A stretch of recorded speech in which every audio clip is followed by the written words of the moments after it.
नमस्कार, मी प्रवीण भालेराव.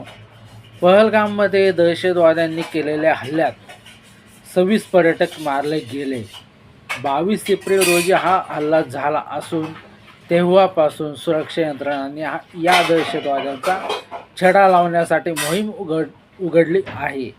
काश्मीरच्या खोऱ्यात अनेक पथक या दहशतवाद्यांचा छडा लावण्यासाठी कित्येक किलोमीटर पालथं घालत आहेत. अत्याधुनिक यंत्रणेचा वापर हे तपास यंत्रणांकडून केला जात आहे.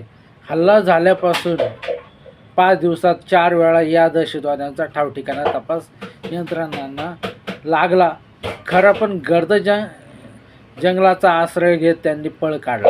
या संदर्भात इंडियन एक्सप्रेसनं सविस्तर वृत्त दिलं आहे. हल्ला झाल्यानंतर भारतीय लष्कर, जम्मू काश्मीर पोलीस व केंद्रीय तपास यंत्रणांनी हल्ला करणाऱ्या दहशतवाद्यांचा शोध घेण्यासाठी मोठी मोहीम उघडली आहे.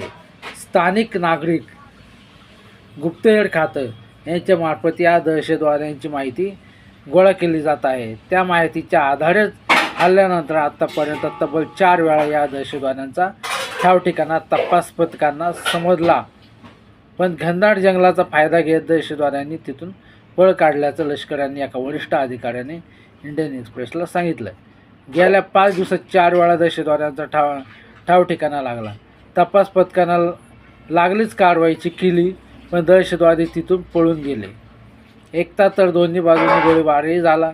दक्षिण काश्मीरच्या घनदाट जंगलाचा आश्रय घेऊन दहशतवादी लपून बसले आहेत, अशी माहिती या अधिकाऱ्याने दिली. दहशतवाद्यांच्या पाठलागाचा थरार ही उंदीर आणि मांजराची शर्यत आहे, असंही काही प्रसंग आलेत. जेव्हा दहशतवाद्यांना प्रत्यक्ष पाहिल्याची माहितीही आम्हाला मिळाली, पण जोपर्यंत सुरक्षा पथक तिथे पोहोचले तोपर्यंत त्यांनी पोबारा केला होता. इथलं जंगल खूप घनदाट आहे. अशा ठिकाणी कोणाला शोधणं कठीण काम असतं, पण आम्ही त्यांना लवकरच पकडू. फक्त काही दिवसांचा प्रश्न आहे, असा विश्वास या अधिकाऱ्याने व्यक्त केला. धन्यवाद.